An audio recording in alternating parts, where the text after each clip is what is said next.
የቤተ ክርስቲያን ቪአይፒ ማን ነው? ይሄ ነው ጥያቄ። አበረታኝ ግንድ ጌታ ያለና ጉትቶ የሚያወጣ ሳውሮስን ላከልኝ አለ። አቡነ ሳውሮስን አገልጋይ መሆናችን እየታወቀ የምንጠየቀው ክፍያ ይሄ ሰው ያወቀው ፀሐይ የሞቀው የአደባባይ ሚስጥር ነው። ነገር ለማድበስበስ ለማጋነን ምናምን አይደለም። አሁን እኮ የአንዳንድ የዘፋኞችን አቀባበር አይተህ ከሆነ ሌሎቹ እኔም ሞቼ እንዲህ አይነት ስነ ስርዓት ባገኘው ብሎ እንዲቀኑ የሚያበረታታ እኮ ነው። ጳጳሳት ሲሄዱ የሚሄዱበት ቤት ግን የሀብታም ቤት አይሄዱ አይደለም ይሄዱ። ግን እኔ በጣራቸው እኔ አገልጋዩ ይመጡልኛል። ሽምግልና ሆነን ያውን ሄዱልኝ ብላቸው ይመጡልኛል። ገንዘብ ስላለው እጀረጅሙ ጸጋዬ ገብቶ እንዴት ሊያረጋት እንደሆነ እድሜና ጤና ይስጠን። ታየዋለህ። ነብይም ምንም አይደለሁም ግን ታየዋለህ ስለሚገባኝ ማለት ነው። ለቤተ መንግስቱ የሚሰጠንን አንዳንድ መልእክቶች ቤተ ክህነቱ ሰክተን ትውልድ ያናባላል። መስቀል አደባባይ ላይ ሙስሊሞች ያፈጥራሉ፣ ፕሮቴስታንቶች ፕሮግራም ያደርጋሉ። እኛ ግን ሃይማኖት ቦታዎች ላይ በሃይማኖት ሰዎች የሚሰራው ግብረ ሰዶም ከሌላው የበለጠ ያማል። ቀይ ልባድ ያለው መጽሐፍ ቅዱስ አዲስ መደበኛ ትርጉም ከሚል ከፕሮቴስታንት መጽሐፍ ቅዱስ ኮፒ ተደርጎ ይታል። የበሉበትን ወጨት ሰባሪዎች የሆኑ ቤታችን ውስጥ የተሰገሰጉ ያለ ሙያቸው ሊቃውንት ምናምን የተባሉ አሉ። የክርስቶስ ሰላም ለሀገራችን፣ ቸርነቱ ለሕዝባችን ይሁን። እንደምሰንብታችኋል። ይህ ደረጀ ዘወይንዬ ሚዲያ ነው። በሚዲያችን ሀገራዊ፣ ታሪካዊ፣ ሃይማኖታዊ፣ ባህላዊ፣ ወቅታዊ ጉዳዮችና ሌሎችም ይቀርባሉ። አብራችሁን በመሆናችሁ ታተርፋላችሁ። ለሌሎች በማካፈል ቤተሰባዊነትን ያጠናክሩ። መልካም ቆይታ ይሁንላችሁ። በስመ አብ ወወልድ ወመንፈስ ቅዱስ አሃዱ አምላክ አሜን። ኑ ወደ ቅድስት ሀገር ኢየሩሳሌም አብረን እንጓዝ። ደረጀ ዘወይንዬ አስጎብኚ ድርጅት በእግዚአብሔር ቸርነት ባለፈው ልደትን በቅድስት ሀገር ኢየሩሳሌም በቸርነቱ አክብረን ተመልሰናል። አሁን ደግሞ ደብረ ዘይትን ትንሣኤና ዕርገትን አዘጋጅተናል። በዓለም ላይ ያላችሁም ሆነ ኢትዮጵያ ያላችሁ መገናኛችን ቅድስት ሀገር ኢየሩሳሌም ናትና በውጭ ያላችሁ አብራችሁን መጓዝ ትችላላችሁ። ኑ ያችን ቅድስት ሀገር ኑ አምላካችን ከልደቱ እስከ ዕርገቱ የተመላለሰበትን ታላቅ ስፍራ አብረን እንጎም። በጉዟችን ያተርፋሉ፣ በጉዟችን ይረካሉ፣ በጉዟችን ይደሰታሉ። ደረጀ ዘወይንዬ አስጎብኚ ድርጅት። በስመ አብ ወወልድ ወመንፈስ ቅዱስ አሐዱ አምላክ አሜን። ይህ ደረጀ ዘወይንዬ ሚዲያ ነው። እንደምን ከርማችኋል? ሰላም እግዚአብሔር ከእናንተ ጋር ይሁን። ዛሬ በአንዳንድ ጉዳዮች እንግዳ ይዘን ቀርበናል። እንግዳችን መምህር ሲሳይ አዳነ ይባላል። በርካታ ለቤተ ክርስቲያን አገልግሎትን ያገለገለ ከ20 ዓመት በላይ የሰበከ ገዳማት መሬት እየተኛ ያገለገለ የማኅበረ ወይንዬ አቡነ ተክለ ሃይማኖት የትምህርት ክፍል ኃላፊ በመሆን ደከመኝ ሰለቸኝ ሳይል በነፃ አገልጋሎትን የሰጠ በሰብአዊነት ሥራው የሚታወቅ በመንፈሳዊም በሥጋዊም እግዚአብሔር ያሳደገው ባለትዳር የሆነ አገልጋያችንን ዛሬ ይዘን ቀርበናል። የምናነሳቸው አንዳንድ ነጥቦች ወቅታዊን በተመለከተ ሁኔታ ሲሆን በተለይ በቅርቡ ያረፈችው ነፍሷን በአብርሃም እቅፍ በአጸደ ገነት ያኖረና ቀነኒን በተመለከተ አንዳንዶች እንዴት አድርገው በዘር ዋሻ ውስጥ ለመክተት መልእክቱን እንደፈለጉ እንደዚሁም ደግሞ አንዳንድ አውርቶ አደሮች እንደ መምህር አብይ መኮንን አይነት ምን እየሰሩ እንዳለ የምንዳስስ ይሆናል። አገልግሎት ቤተ ክርስቲያን ለአገልጋዮች ምን ያክል ክብር ትሰጣለች የሚለውንም እንመለከታለንና ሰናይ ቆይታ እንደሚሆንላችሁ ተስፋ አለን። ይህንን መልእክት ለሌላው ለማዳረስ ሼር፣ ሰብስክራይብ፣ ላይክ በማድረግ አብሮነታችሁን አጠናክሩ። መልካም ቆይታ ይሁንላችሁ። መምህር ሲሳይ አዳነ እንኳን ደህና መጣ። እንኳን ደህና ቆዩኝ። እንደው አንዳንዶች ያው ብዙ ጊዜ አንተ ራስን ትደብቃለህ በአገልግሎቱም ዙሪያ። አሁን ሲሳይ ከ20 ዓመት በላይ አገልግሏል ቢሉ እንዴት አላወቅነውም የሚሉት አሉና መምህር ሲሳይ አዳነ ማን ነው? እንዴት ነው ወደ አገልግሎት የመጣኸው? መጀመሪያ በቅድሚያው ለዚህ ቃለ ምልልስ ስለጋበዝከኝ አመሰግናለሁ። ያው ከቀረቤታችን አንፃር አንተ አንተ ነህ ከጓደኝነትም አንኳያ አባት ነኝ በእርግጥ እኔ ያው እንግዲህ እና ያው ወደ አገልግሎት የመጣሁት በእልህ ነው። በእልህ ማለት እዚህ ቦሌ መንበረ ብርሃን ቅዱስ እግዚአብሔር አብ ቤተክርስቲያን የሚገለገለው ሰው በካሴት ነው እና አንድ ፓናሶኒክ ቴፕ አለች። ነፍሳቸውን ይማር አንድ መምህር በዛብህ የሚባሉ አባት አገልጋይ ነበሩ እና እሳቸው ሳይኖሩ ሲቀሩ ሰንበት ትምህርት ቤቱ በቴፕ ካሴት ስብከት ይከፍታል። አንዳንዴ የሚገለብጠው ሰው ከሌለ ሰው ግማሽ ስብከት ብቻ ሰምቶ ወደ ቤቱ ይሄዳል። የሚገርምህ ያ ስብከት 1 ወር ሙሉ ሊሰበክም ይችላል። ሰንበት ተማሪዎቹ የስብከት ካሴት ካለወጡ በቃ ያችኑ እየተሰበከ ሰው ያን ብቻ ተደጋጋሚ ትምህርት እየተማረ ይሄድ ነበርና ያን የካ ሚካኤል እንማር ነበር እኛ።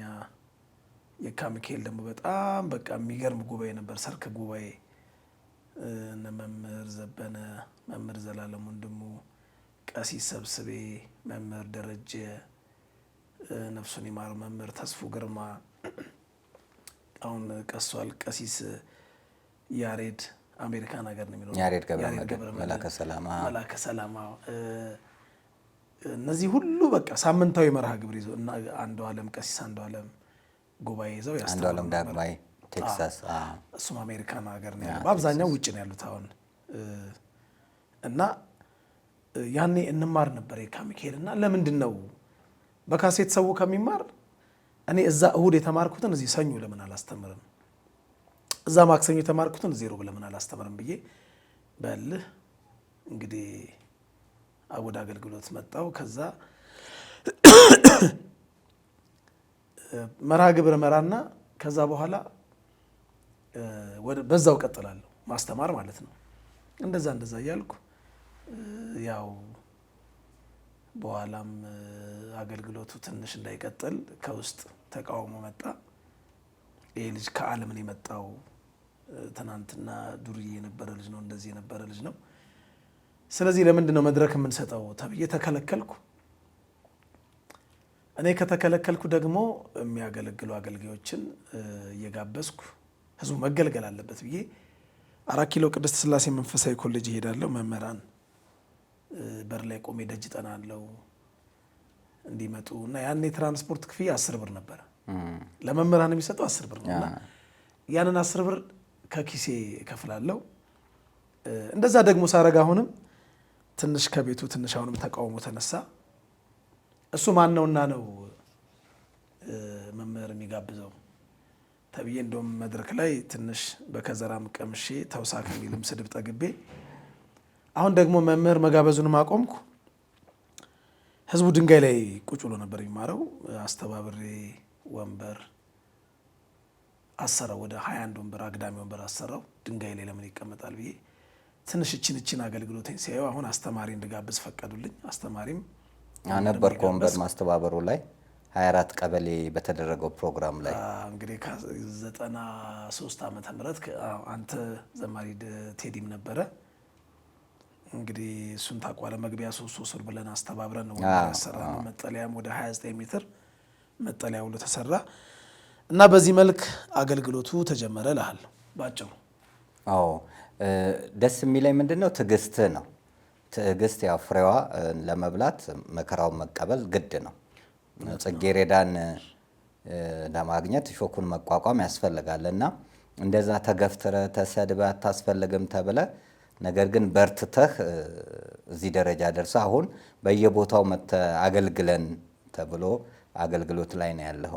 እኔ ደግሞ በጣም ካንተ በጣም ያስደሰቱኝ ህይወት ለኔ ያስተምሮኛል። ስለ እውነት የወንጌል አገልግሎት ብቻ አይደለም፣ ገጠር ላይ ዋጋ ከፍለ በየገዳማቱ ስታገለግል እናውቃለን። ሁለት ነገር ካንተ በጣም ደስ ያለ ምንድነው? አንደኛ እግዚአብሔር የማስታወስ ጸጋ ሰጥቶህ በርካታ ነገሮችን በቃል የመያዝ ነገር አለብህ። ሁለተኛ የጋብቻ ሁኔታ ለኔ እና ለብዙዎችም አስተማሪ የሆነ ነው። እና ጋብቻን ስትፈጽም ነዳያንን ብቻ ነው ያበላኸውና እኛ ዳቦ ነው ቀምሰን ይሄድ ነው።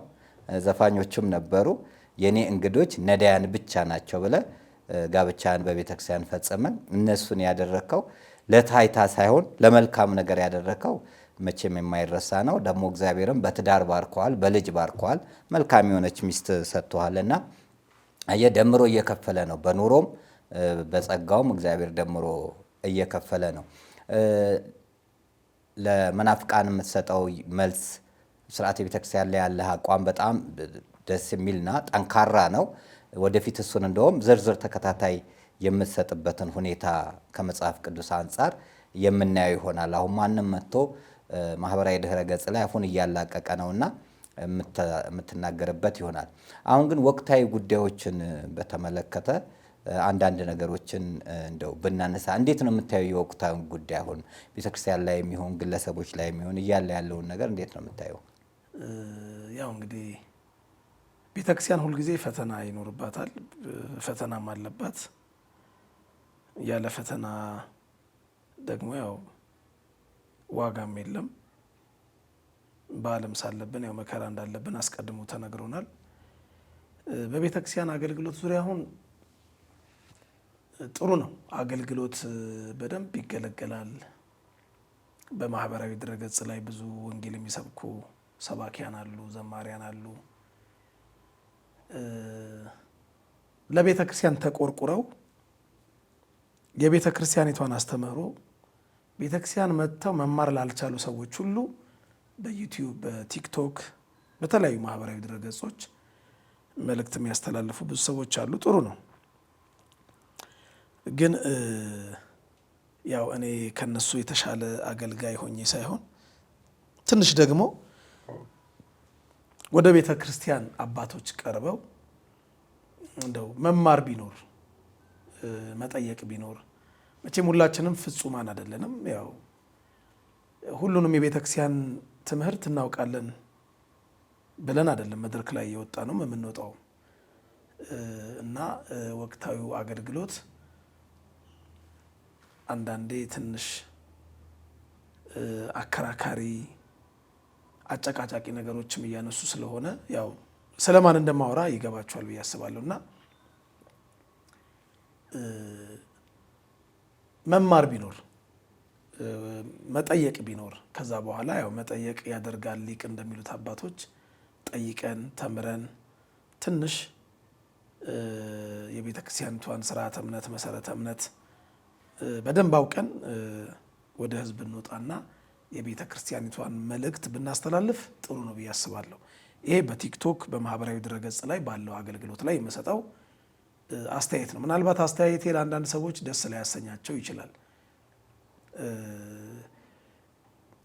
እገሌን ለመንካት ነው ወይ እገሌን ለመንቀፍ ነው የሚያስብል ነገር ያው ሊፈጠር ይችላል። ግን ለመንቀፍ ወይም ደግሞ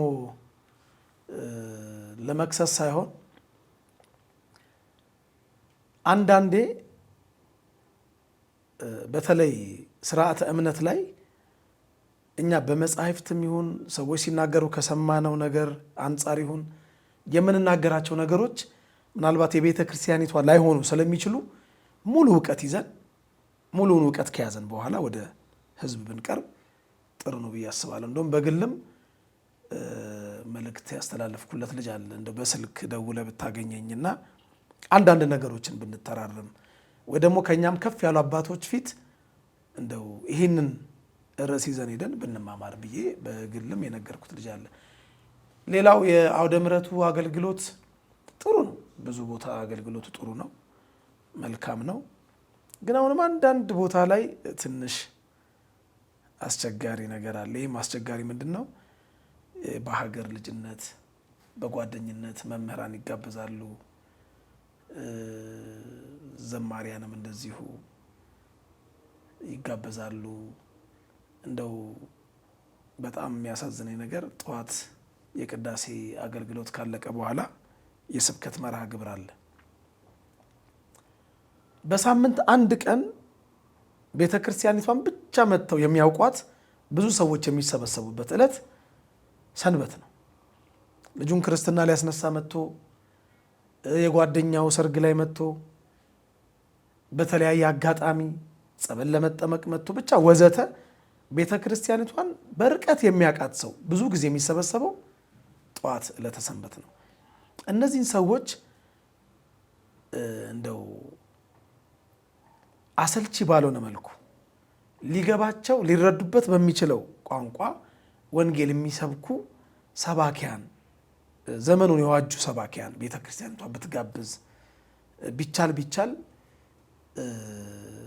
እንደው ተደጋጋሚ ባይሆኑ፣ ለምሳሌ ላይ የዛሬ ሳምንት አበበ ከመጣ በሚቀጥለው ሳምንት ከበደ ቢመጣ እና አንዳንድ ቦታ ላይ እንዲህ አይነት የሀገር ሰው መጥራት ያው የምትገኝ ትንሽዬ የትራንስፖርት ክፍያ ያለች ትቀማለች። እሷንም በማሰብ ይሁን አላቅም፣ ብቻ እንዲህ አይነት ጉድለቶችና ክፍተቶች ያለው ይሄ በሁለተኛ ደረጃ ያለው የአገልግሎት ዘርፍ ላይ የምናየው ችግር ነው። ሶስተኛ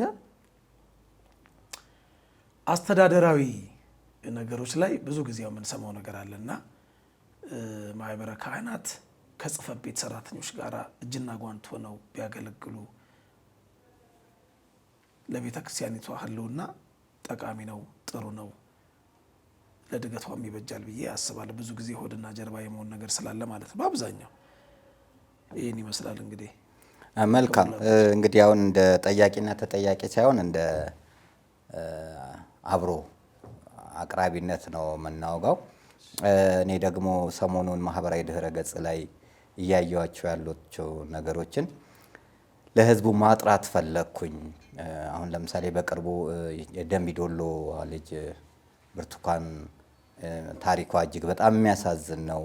እጅግ በጣም ሌሎቹስ ምን ያክል መከራ እየደረሰባቸው እንዳለ የሚያሳይ ነው እና በጣም ውስጣችንን የተነካንበት ሁኔታ ነው።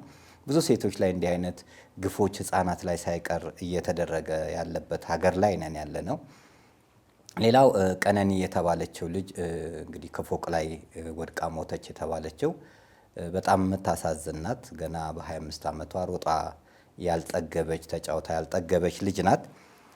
በሷ ሞት እኔ ባለፈው ስለ ቅድስት ሥላሴ ካቴድራል የተናገርኩትን ወደ ፖለቲካና ወደ ዘር ወስደውት እየሰሩ ያሉት ስራ በእግዚአብሔር ቸርነት ከሸፈባቸው። ሀሳባቸው ሌላ ነበር። እስቲ ይሄንን በቲክቶክ ላይ የወጣውን አይተን እንመለስና ሀሳብ ሰጥበታለሁ። ለቤተ ክርስቲያን ዋጋ የከፈለ ዘማሪ ሰባኪ ቢሞት ግን ሥላሴ አይቀበርም። ቀነኒ የምትባል ልጅ አርፋ ነበር። የአሟሟቷ ጉዳይ አጠያቂ ቢሆንም ይችል ሞታለች። የተቀበረችው የት ነው? ካቴድራል፣ ሥላሴ ካቴድራል መንበረ ጸባዖት። ለምን? የታዋቂ እጮኛ ስለሆነች፣ ታዋቂ ስለሆነች። በአጥቢያ ለምድር ያልተቀበረችው አይሽ አሁንም ያልጸዳ አሰራር ቤተ ክህነት እንትን ውስጥ እንዳለ ካቴድራል ውስጥ። ስለዚህ አይነት ጥያቄ የሚነሳው ቀነኒ ስለሆነች ነው ወይስ ሌላ ስም ቢኖራትና ሌላ ባክግራውንድ ቢኖራት አይጠየቅም? ለምሳሌ ከዚህ በፊት አርቲስቶች፣ ታዋቂ ሰዎችና ዝነኞች ሲቀበሩ ኖረዋል፣ እየተቀበሩም ነው። እሷ የተቀበረችው በካቴድራል ነው እና ማን መሆን ነበረባት? ምን መሆን ነበረባት? ለምሳሌ ለሀገር ዋጋ የከፈሉ መስዋዕትነትን የሰጡ ምናምን ብለሃል። እሷ በህይወት ዘመኗ ምን ስታደርግ እንደነበረ በቅጡ የምታውቀው ነገር አለ ወይስ ከጥላቻ ብቻ በመነሳሳት? እንዴት በቀብር ቦታስ ደግሞ ይቀናል? እንዴት ስለ ህይወቷ አሟሟቷ አጠያያቂ ነው ብለህ ስለ አሟሟቷ ከመጠየቅህ በፊት፣ ስለ እልፈተ ህይወቷ ከመጠየቅህ በፊት ይሄንን ተልካሻ ሰው ከሞተ በኋላ አፈር እንጂ ወርቅ የማይለበስበት ስፍራ ላይ ስለተቀበረች እንደ ልዩ ጥቅም አድርገህ እንደ ሌላ ቤተክርስቲያኒቷን አሰራር ግድፈቶች ልታነሳባቸው የምትችላቸው ማዕት መንገዶች እያሉ ካለ ማለት ነው ሞታ ተቀብራ ሳምንት ያልሞላት አንድ ፍሬ ልጅ ላይ ትቀናለህ። እንግዲህ እንደተመለከታችሁት ይህ ልጅ አሁን ይሄን የተናገረው የኦነግ ፖለቲከኛ ነው። ከጀዋር ጋር ያለ ሰው ነው። ሃይማኖት ስለ ሃይማኖት የሚያውቀው ጉዳይ የለም፣ ግን አልፈርድበትም። ምክንያቱም ሃይማኖተኛ ሰው ስላልሆነ አውዱን አለመረዳት ነው። እኔ ልናገር የፈለኩት ቅድስት ሥላሴ ካቴድራል የተሰራበት ዓላማ ለአገር ዋጋ ለከፈሉ ሰዎች መቀበሪያ ነው። ቤተ ክርስቲያን ድሃውንም ሀብታሙንም እኩል ማየት መቻል አለባት። ታዋቂ ሰዎች፣ ገንዘብ ያላቸው ሰዎች የሚቀበሩበት፣ ለቤተ ክርስቲያን ግን ዋጋ የከፈሉ ሰዎች የማይቀበሩበት መሆን የለበትም። አንዳንድ ቦታ ፉካ ገዝተ ነው የምትቀበረው። ለምሳሌ እኔ ቅዱስ እስጢፋኖስ ቤተክርስቲያን ያደግኩት ከ12 ዓመት ሕፃንነት ጀምሮ እስጢፋኖስ ስብከተ ወንጌል ኃላፊ ሆኜ ያንን የመሰለ ጉባኤ ስናካሄድ ነበር 91 እስከ 94 ባለው። እስጢፋኖስ ልማት ኮሚቴ ሆኜ አስፋልቱ እንዲሰራ ብዙ የልማት ነገሮች እንዲኖሩ አድርጌያለሁ። ልጄ ግን አርሴማን በመኪና አደጋ ሳጣ ቅዱስ ዑራኤል ነው የቀበርኩት። ለምን? ፉካ መግዛት ስላለብህ። ቅዱስ ዑራኤል ደግሞ የቦታውን ህንፃ ሊሰራ በተባለበት ሰዓት አጽሙን አንሱ ሲባል አንስተን ለገዳዲ ኢየሱስ ነው የተቀበረችው። ግን እኔ ቤተክርስቲያኒቷ ምንድን ነኝ? አገልጋይ ነኝ። እንደና አባ ተስፋ አይነት ትልቅ ዋጋ የከፈሉ 16 አይነት ቋንቋ የሚችሉ የሳባ ቋንቋ ብቸኛ ተናጋሪ የሆኑ ከ10 ሺህ በላይ መጽሐፍ ያላቸው ብዙ መጽሐፍት የጻፉ ፈላስፋም ጭምር የሆኑ አባት ሲቀበሩ ቅድስት ሥላሴ አይደለም የተቀበሩት። ስለዚህ በቁምም አድሎ እያደረግን ነው። ከሞተም በኋላ እንኳን አድሎ ለቤቱ ሰዎች የበለጠ አድሎ እያደረግን ነው። ሀብታም ሲሞት ምንጣፍ ይዘረጋል፣ ጃንጥላ ይያዛል፣ ማይክራፎን ይወጣል። ድሃ ሲሞት ግን የለም። ሰርግም ላይ የለም። ሰርግም ላይ የሚገኝ እንኳን አባት ወይንም ለቅሶ ላይ እንኳን የሚገኝን አባት ታጣለ። ስለዚህ ቀብር ሁሉም በየአጥቢያው መሆን አለበት። የቀብር ቦታዎችን በተመለከተ እንደየቦታው ይለያያል። ለምሳሌ ቃል ኪዳን ያላቸው ቦታዎች አሉ። አንደኛ መልከ ጼዴቅን ብንሄድ ሚዳ ላይ ያለው በእደ ማርያም ዘርዓ ያዕቆብ ልጅ ንጉሥ በእደ ማርያም የገደመው ቦታ ነው። አስከሬን አይፈርስም። ያ የቦታው ኪዳን ነው። እንደዚሁም ደግሞ አርባራ መድኃኔዓለም ስንሄድ እነዚህ 40 ወታደሮች ከውጭ መጥተው ያረፉበት ቦታ ላይ ወደ መንዝ ማለት ነው። ትኩስ አስከሬን ከሞላሌ ልትገባ 10 ኪሎ ሜትር ሲቀር ወደ መሀል ሜዳ 7 ኪሎ ሜትር ስትሄድ ይገም የሚባልበት ስፍራ ላይ ትኩስ አስከሬን የሚገኝበት ነው። እንዲሁም ወደ ጎንደር ስትሄድ ደግሞ ወደ እስቴ ስትሄድ ገላውዲዮስ ገዳም አለ። ተቀብሮ አስከሬኑ ከዛ በኋላ አይገኝም። የወንዶች ለብቻ፣ የሴቶች ለብቻ፣ የካህናት ለብቻ ይሆናል። ጩጊ ደግሞ አብረን ይሄን ነው ገዳም አለ። ጩጊ አቡነ ምእመነ ድንግል፣ ጩጊ ማርያም አቡነ ምእመነ ድንግል። ፍየሎቹ 16 ፍየሎች ጸበል ጠጥተው ማዮርዳኖስን አጽማቸው አልፈረሰም። እዚህ እዛ የተጠመቀ ጸበሉን የጠጣ አጽሙ አይፈርስም። ያ የቦታው ኪዳን ነው። ስለዚህ ቦታዎች አንዱ ቦታ ከአንዱ ቦታ የተለያየ ኪዳን አለው። ቅድስት ሥላሴ የተመሰረተበት መሰረታዊ ዓላማ አሁን መሰረታዊ ዓላማውን ጥሷል ነው። እኔ አለቃውንም በግልጽ አናግሬ ሀሳቤን ተቀብለውታል። በፊት አሁን ባለው ነገር ምስክርነት ሊሆኑ አይችሉም። ለተባለለት ዓላማ አልዋለም። ቤተክርስቲያንን በተለያየ ነገር ሲያሳድድ የነበረ ታዋቂ ስለሆነና ገንዘብ ስላለው እዛ መቀበር የለበትም ነው እንጂ የልጅቷን ሁኔታ ለመንካት አይደለም፣ ወይ ዘር ስለሆነ አይደለም። ኦሮሞ ሆኖ እዛ ቅድስት ሥላሴ ካቴድራል የተቀበረ ሰው የለም ወይ? እጅግ የሚያስነውር ስራ ነው የተደረገውና እኔ ለማለት የፈለግኩት ከዚህ በፊት ስጩህ አልነበርም። ይሄ እኮ የመጀመሪያ አይደለም። ለምንድን እንደውም ምንድን ነው የምለው በቁም ካለ አገልጋይ የሞተ ዘፋኝ ክብር የሚሰጥበት ቦታ ነው፣ ለቢዮንሴ ክብር የተሰጠበት ቦታ ነው ብለን በተደጋጋሚ ብዙ ጊዜ የጮህንበት ሁኔታ አለና ዘረን መርጠን ያደረግንበት ጉዳይ አይደለም፣ ካለመረዳት ነው። አሁን ይሄም ልጅ የተናገረው ጸጉሩን አስረዘመ እንጂ ሕሊናውን ስላላስረዘመ ይሄን ነገር አልገባውም። ወደ ዘር ውስጥ፣ ወደ ፖለቲካ ውስጥ፣ ወደ ኦነግነት ውስጥ ሀሳቡን ከቶ የኦሮሞ ሕዝብ አንተ ላይ ጥላቻ እንዲኖረው እንዲነሳብህ ነበር ሀሳቡ። ምክንያቱም ጠባብ ስለሆነ። እኔ ደግሞ ጠባብ አይደለሁም፣ በዘር አላምንም። ስለዚህ የዘር ጳጳሳትን እነቅፋለሁ፣ አልቀበለውም። ይሄ ለነሱ በጣም የሚያናድዳቸው ጉዳይ ነውና ሪፌሳ ከጉዲሱ መና ደበሳ ከጉዲሱ መና ኦቶ ሰሙ ከጉድስቴ ባየ ጋሪ ቱሪ አመስ ዲበነ ከሰባይቲ ጉዲናን ኢላል ሲያስኒ ከማ ሆጀቹ እንደንደኝ ኦብሌሳ ጎርሳ ከየኩን ምክሬ ነው። ጸጉሩን ከሚያሳድግ ሕሊናውን ያሳድግ። ፖለቲካ ውስጥ አይግባ፣ ጥሩ አይደለም እንደዚህ አይነትና በዚህ ንግግሬ ግን ለምሳሌ ስለ እሷ በመናገሬ ምሳሌ አድርጌ ስላቀረብኩ ቤተሰብ ሊያዝን ይችላል፣ ጓደኛ ሊያዝን ይችላል፣ ወዳጆቿ ሊያዝን ይችላሉና ያዘኑትን በሙሉ ይቅርታ ጠይቃለሁ። ለምን ቅዱስ ጳውሎስ እኔ የምበላው ስጋ ወንድሜን የሚያሰናክል ከሆነ ስጋ ልብላ ነው አይደል? በዚህ ቃል የሚሰናከሉ ከሆነ እንግዲህ አስበው ማን ነው በዚች ልጅ ሞት የሚደሰት? እንደው ህሊና ያለው ሰው ለእንስሳት የምንራራ ሰዎች ያውም አሟሟቷ በከፋበት እውነቱ ነገ ይወጣል። የማይታወቅ የተሰወረ የማይገለጥ የተከደነ ምንም ነገር የለም፣ ይወጣል። በሰው እጅም ሆነ እንዴት ተደርጎ የሚለውን እግዚአብሔር ይገልጠዋል። ደሟ ፈሶ አይቀርም። እግዚአብሔር ቀን አለው። ደሟ እንዲወጣም ደግሞ የሁላችንም ነው። ገብቷል። ግን ንግግሬ ካሳዘናቸው እኔ ያልኩት ካልገባቸው አንዳንዴ እኮ አምላካችን እየተናገረ እኮ በተንኮል የሚያጣምሙ አይሁዳውያንና ፈሪሳውያን ነበሩ። እሱ የተናገረውን በሌላ አድርገው ያጣምሙ ነበርና ለጥፋታቸው ለዚህ ነው ቅዱስ ጴጥሮስም ስለ ጳውሎስ ሲናገር ለጥፋታቸው ያጣምማሉ ጳውሎስ የተናገረውን ብሎ እስከመናገርና ለክፉ ለፖለቲካ አስከሬኗን ለፖለቲካ ፍጆታ ያዋሉ ሰዎች አሉና ምክንያት መሰናከያ ከሆነ ከልቤ በእግዚአብሔር ስም ይቅርታ ጠይቃለሁ። ይሄን ምክንያቱም ማንም ሰው በእኔ እንዲያዘንና እንዲሰናከል ስለማልፈልግ ስብዕናዬም ስላልሆነ ነው። ከዛ ውጪ ግን ያለውን ሂደት አሁንም አቋሜ ነው። ቅድስት ሥላሴም ሆነ የትም በአስከሬን ላይ የሚደረገው አድሎ በአገልግሎት ላይ ሀብታም ቤት ጸበል ይረጫል፣ ድሃ ቤት ጸበል የማይረጨው፣ ለሀብታም ሰርግ ተሰብስቦ ለሀብታም ለቅሶ እኮ ድንኳን ውስጥ ተጠራርቶ የሚመጡ አሉ።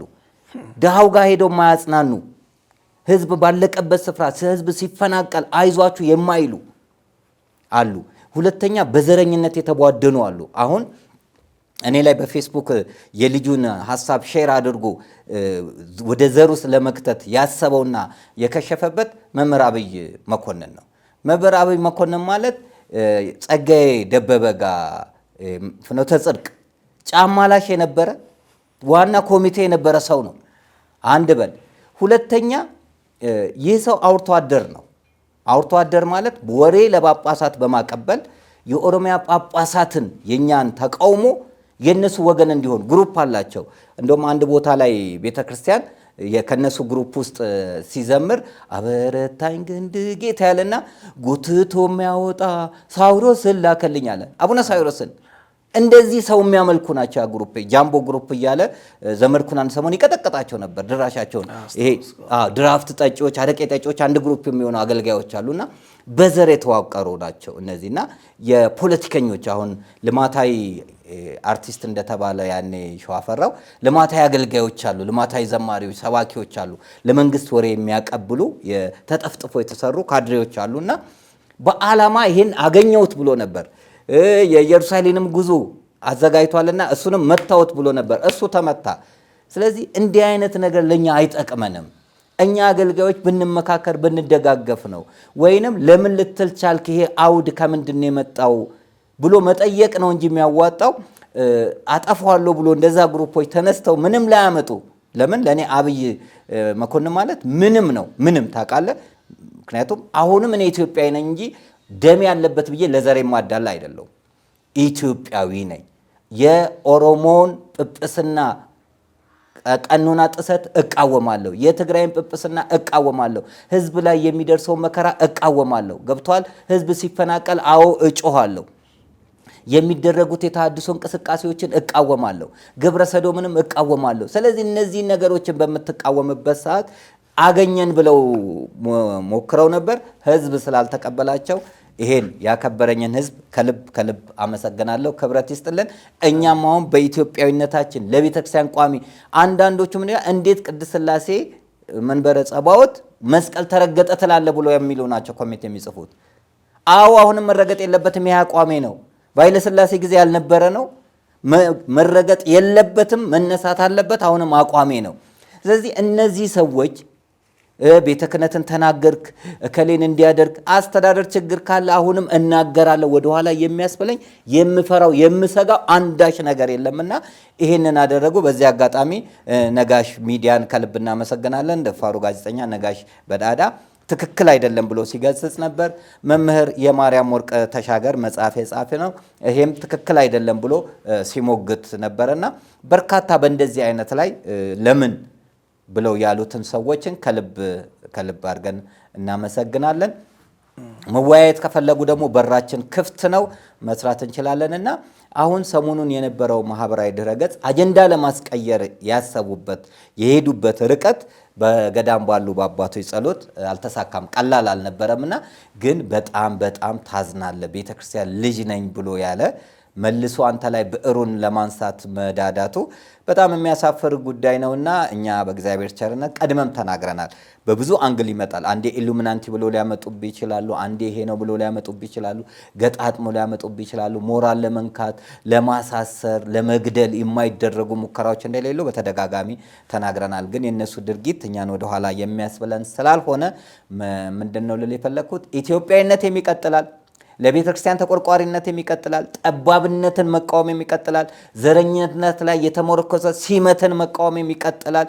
ቅድስት ሥላሴ ካቴድራል ያለውን የሚረገጠውን መስቀል አሁንም እቃወማለሁና በዚህ መልኩ ነው የምቀጥለውና ይህ ነው የሚጠቅመን ለአገልጋዮች፣ ይህ ነው የሚበጀን ለአገልጋዮች፣ ከዘር ውስጥ መወሸቅ ነው የሚጠቅመን የሚለውን ለማለት ፈልጌ ነው። ክቡርነቱ እንግዲህ ሰፋ ላለ ጊዜ ያው ወስደህ ብዙ ነገር ተናግረሃል። ጥያቄ ያዘለም ነገር ጠይቀኸኛል።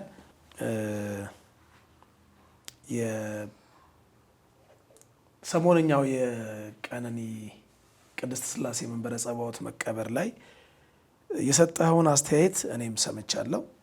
እኔም ቲክቶክ ላይ እና ፌስቡክ ላይ አስተያየት ሰጥቻለሁ፣ ሁለቱም ላይ ማለት ነው። እና እኔ እንደተረዳሁ አሁን አንተ ፊት ለፊት ስላለው ሳይሆን እንደተረዳሁ ልትል የፈለግከው ነገር የቅድስት ሥላሴ መንበረ ጸባዖት የቀብር ስፍራ ላይ ለሀገር ዋጋ የከፈሉ ሰዎች፣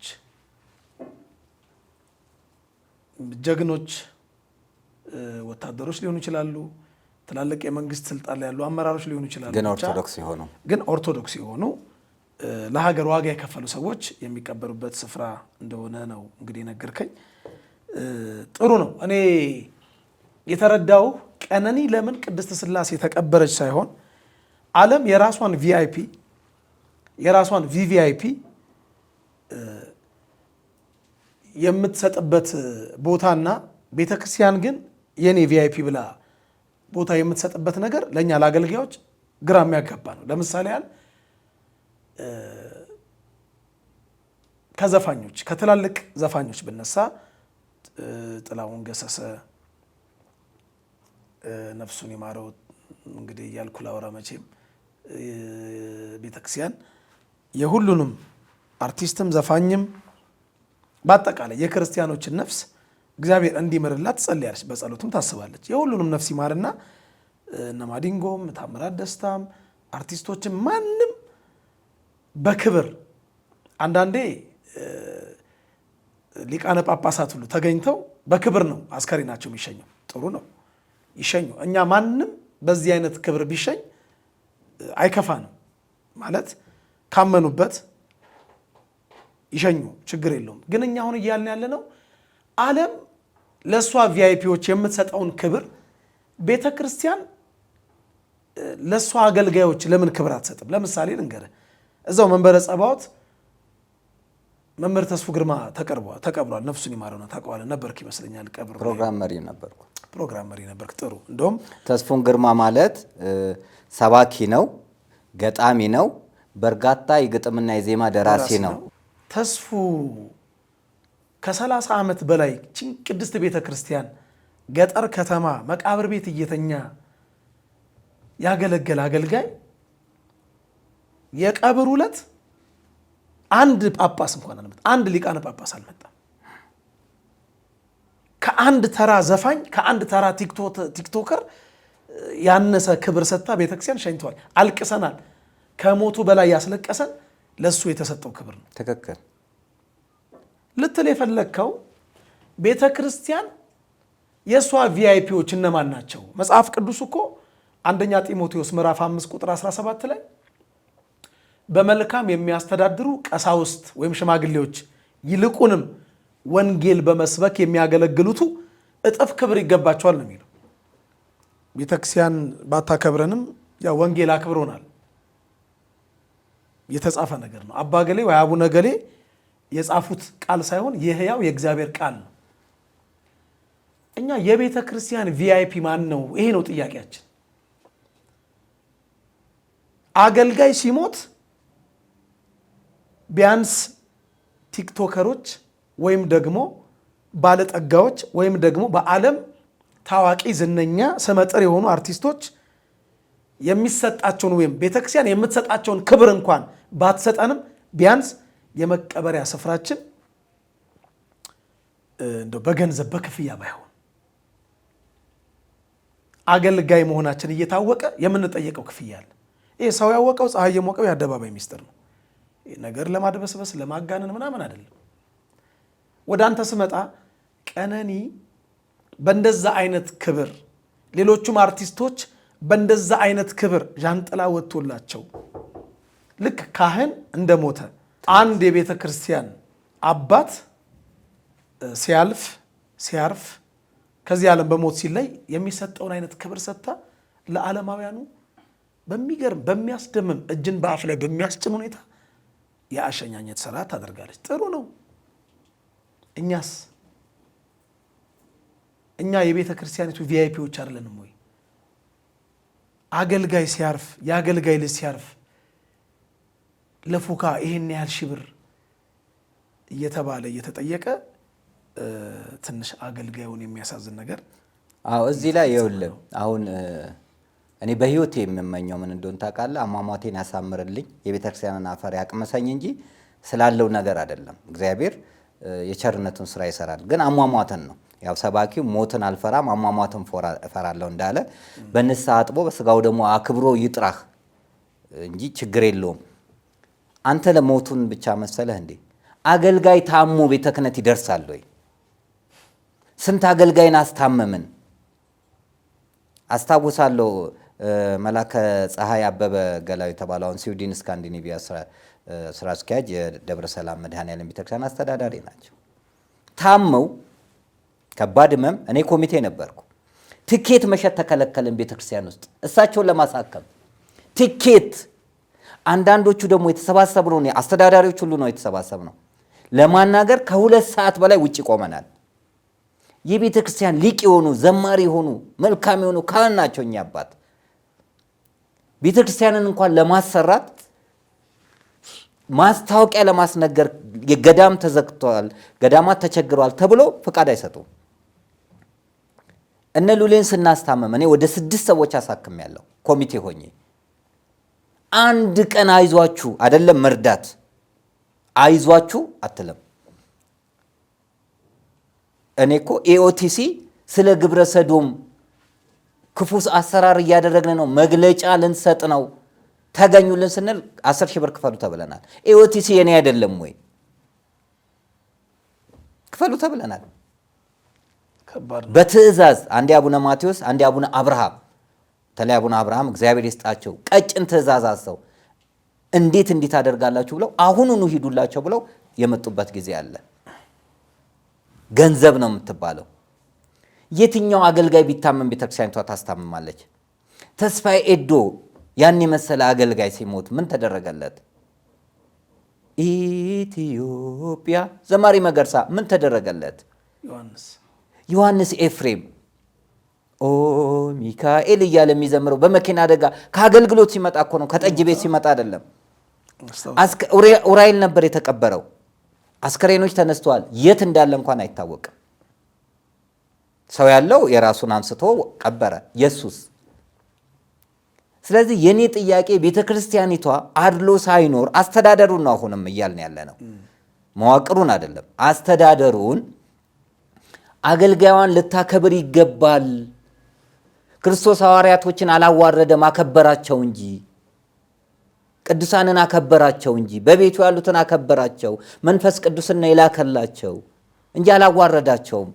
እዚህ ቤተ ክርስቲያኒቷ አገልጋዩን በቁሙም ልታከብረው ይገባል። በሐዘኑ ሰዓት ልደርስለት ይገባል። በመከራው ሰዓት ልደርስለት ይገባል። ሲሞትም ክብር ልሰጠው ይገባል። አሁን እኮ የአንዳንድ የዘፋኞችን አቀባበር አይተህ ከሆነ ሌሎቹ እኔም ሞቼ እንዲህ አይነት ስነ ስርዓት ባገኘው ብሎ እንዲቀኑ የሚያበረታታ እኮ ነው። በክብር ከዛ ህይወት ውስጥ እንዲወጡ ንስሐ እንዲገቡ ዘማሪ እንዲሆኑ። ዘፋኝ የነበሩ ዘማሪ የሆኖችን መቼ አከበር ናቸው? ህይወታቸው ምን ይመስላል ብለን አይተናቸዋል? በርትታቸዋል? ከሰይጣን ፈተና እንድትወጡ እኛ እንዲናግዝ ብለናል? ብዙ ጭብጨባ ብቻ ሳይሆን እኮ በዓለም ብዙ ገንዘብ ይገኛል። ያን ትተው ሲመጡ በኢኮኖሚ ደጉመናቸዋል? የለም። ለታዋቂ ስለሆነ እንጂ ለአዋቂ ክብር ማሰጥ መሆን የለም። ይሄ አሁንም አቋሜ ነው።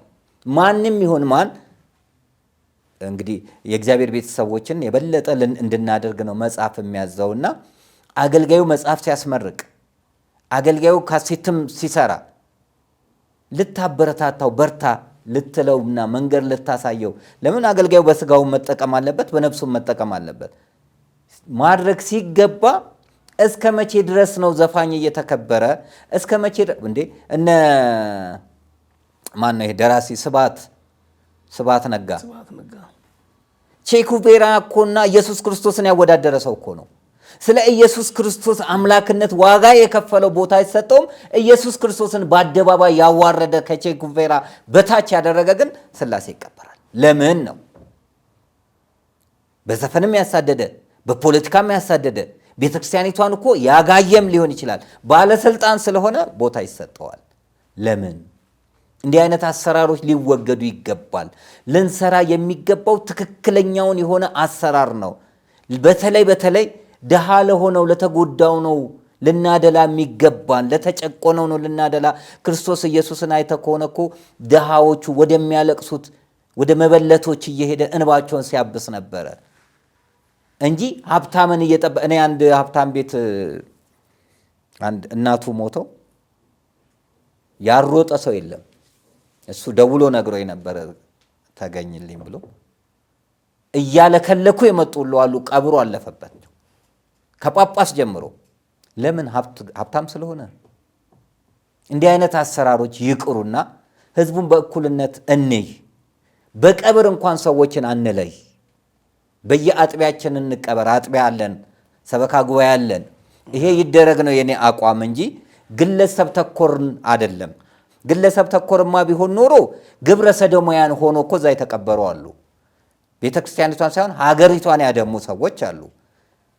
የማንንም ስም እንኳን አንጠራም። እኛ እከሌ ግብረ ሰዶም ነው አንልም። ተጠንቀቁ እያልን ነው፣ ሲያጠፉም እያየን ያለ ነውና የሚሄዱት ድርጊቶች እጅግ በተለይ ይሄ ዘራቸው ከሃይማኖታቸው የበለጠባቸው እላዩን ሲናገሩ ትክክለኛ መስለው ውስጡን ግን የሚሄዱት አሰራር እጅግ ነውር የሆነ ነውና ከእንደዚህ አይነት ድርጊታቸው ቢቆጠቡ መልካም ነው ላለው። እኔ አሁን ላቋርጥህ ነበር። እንደውም አንድ ነገር አስታወስከኝ። ማለት ይሄ በቤተ ክርስቲያን አገልግሎት ዙሪያ ያለውን መድሎና አድሎ አሁን ቀብር ላይ ብቻ ሳይሆን ሰርግ ላይ ጭምር ማለት አሁን ሽምግልና ቲክቶክ ላይ ዩቲዩብ ላይ ምናምን እናያለን።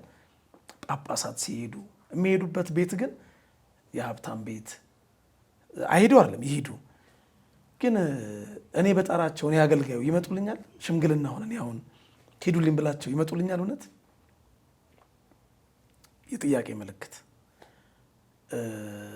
ቅድም አንስተዋል። እዚህ ላይ ላቋርጠ ነካኸኝ። የገዳማት ታሪክ ቁጥር 7 ላስመርቅ ስል ወደ 8 ነው ወደ 6 ጳጳሳት ጋበዝኩ።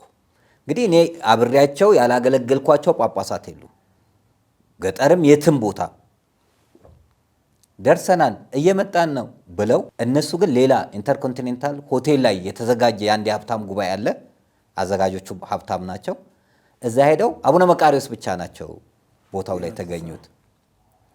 እናቴ ሞታ ሸኙልኝ ብዬ ያልመጡ ጳጳስ አሉ። አስከሬኑ ቀበሩልኝ እኮ አይደለም፣ አስከሬኑ ሸኙልኝ። እኔ በሁለት እናት ነው ያደግኩት። እናቴና የእናቴ ታላቅ በሆነችው ባክስቴ ጨምር ነውና መነኩሴት ናት እሷ። ደብረ ሊባኖስ ነው የምትቀበረውና ከ4 ኪሎ እዚህ በቃ እስጢፋኖስ መታችሁ ሸኙልኝ። አብሬያቸው ግን ያገለገልኩ ነኝ እኮ። ገንዘብ ሲሰጡኝ አልፈልግም ብዬ መለስኩላቸው። ጳጳስ አላደረጉት።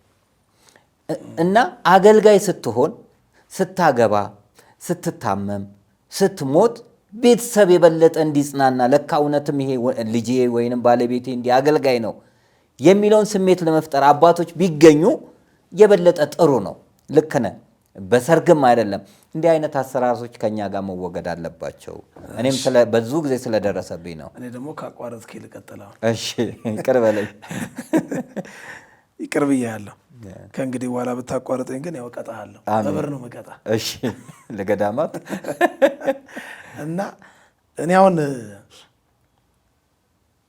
የማንንም ግለሰብ ስም አንስቼ የእነሱን ኃጢአት የምናገርበት ስብዕና የለኝም። አውቀዋለሁ። እኔ በደለኛ ነኝ፣ ኃጢአተኛ ነኝ።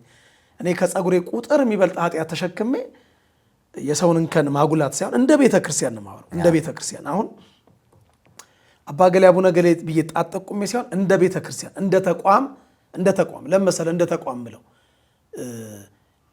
ቤተ ክርስቲያናችንን ነው አይደል የምናገለግለው? ህዝቡን ቤተ ክርስቲያን አንድም ህዝብ ነው አይደል? ህዝብ ነው የምናገለግለው። እንዴት እንዳገለገል ነው ያገለገል ነው እግዚአብሔር ያውቃል። እውነት ነው። እኛ ግን መገልገል ፈልገን ደግሞ የቤተ ክርስቲያኒቱ ተቋም አባቶች የሆኑትን በእኛ አንዳንድ ጉዳዮቻችን ላይ በደስታችን ይሆናል፣ በሐዘናችን ይሆናል፣ በማህበራዊ ጉዳዮቻችን ላይ ይሆናል ጋብዘን ጠርተን ሲቀሩብንና ሌሎች ባለጠጋዎች ጠርተዋቸው ሽምግልና ላይ ምናምን ቦታ ላይ ስናያቸው ትንሽ እንደ ሰው አይደለም እንደ ሰው ትንሽ ቅር ይለናል። እና እንዲህ አይነቱ መድሎ ባይኖር ለሰው ፊት አታድሉ ስለሚል የእግዚአብሔር ቃል ማለት ነው። ድሮ የሀብታም ብረት በርና ግንብ አጥር እየለዩ ጸበል የሚረጩ አንዳንድ ጥቂት ደካማ ንስሐ አባቶቻችንን ታዘበናቸው ከዚህ ድርጊታቸው እንዲታቀቡና እንዲቆጠቡ ነግረን መክረናቸው እንደ ልጅነት የሰሙንና የተስተካከሉ አሉ። በየአጥቢያ ቤተክርስቲያኑ ድሃውንም ሀብታውንም የንስሐ ልጆቻቸውን በወር አንድ ቀን ሰብስበው ወንጌል የሚያስተምሩ ጠንካራ ብርቱ የተጠሩበት ዓላማ የገባቸው አባቶች አሉ። የሚገርሙ አባቶች አሉ። በገዛ ገንዘባቸው እየከፈሉ የሚዋጉ ወታደር የሆኑ ለቤተክርስቲያን ጠበቃ የሆኑ የሚገራርሙ አባቶች አሏት ቅድስት ቤተክርስቲያን የምናውቃቸው። የጠራንባቸው ቦታ ሁሉ የሚገኙ ከጳጳሳትም ከመነኮሳትም ከአስተዳዳሪዎችም ከካህናትም ከሰባኪያንም ወዘተ። አንዳንዴ እንደ ቤተ ክርስቲያን ልጅነት ትንሽ የሚያስቀይሙን ደግሞ አይጠፉም። ትንሽ ይስተካከሉ። ይሄ ቅድም አንስተዋል። አሁን የጸጋዬ ደበበን በነገራችን ላይ በሱ ዙሪያ ያለኝ አቋም ምን እንደሆነ ልንገር። የቤተ ክርስቲያን ቁጥር 1 ጠላት ብዬ የምፈረጀው ሰው እሱ ነው። እሱ ለቤተ ክርስቲያን ሐሳቢ ከሆነ ከቤተ ክርስቲያን የወጣ ወንድሙን ከፕሮቴስታንት ቸርች ለምን አልመለሰም? የት እንደሚሄድ የት እንደሚያገለግል አውቃለሁ። ወንድሙ ዓላማውም ይገባኛል። አሁን አባቶችን በገንዘብ በጥቅም ይዘህ ከዛ በኋላ ቤተ ክርስቲያንን ለሁለት ለመክፈል የምታለመው ህልም የምታስበው ሐሳብ ሁሉ ይገባኛል። አገልጋዮችን ትይዛለህ ምናምን